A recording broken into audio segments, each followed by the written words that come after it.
Majority ng mga Pilipino ay naniniwala at gusto pa rin ang pamumuno ng mga Dutertes. Ang kalaban lang naman ni Bibi Sara ay ang mga durugista, adik, trolls, duelista.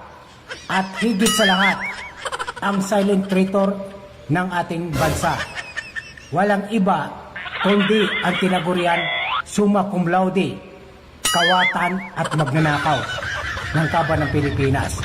Pakinggan natin mga kababayan ang sinabi ni Colonel Meltran. Huwag kang mag-alala.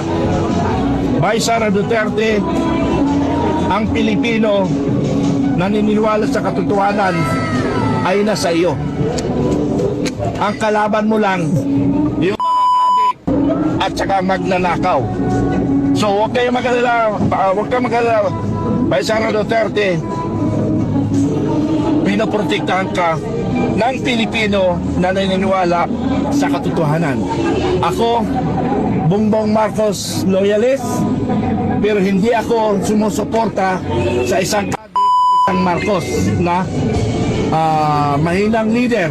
Doon ako susuporta sa totoong presidente nagtatanggol sa ating bansa na si dating Pangulong Roa Duterte at ang kanyang anak ay susuportahan natin dahil alam ko siya ang totoong Pilipino para sa ating bayang Pilipinas.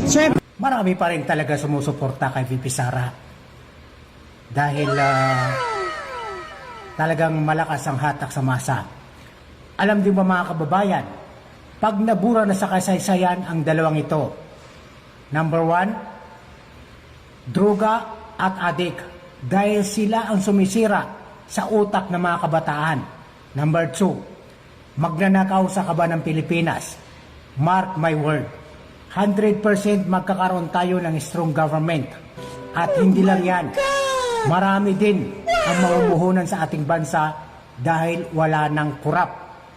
At gaganda rin ang takbo ng ekonomiya at magkakaroon na din ng trabaho ang maraming Pilipino. Yan po ang katotohanan ng mga kababayan. So kailangan natin ang strong leader na hindi kurap, hindi magnanakaw at hindi traidor.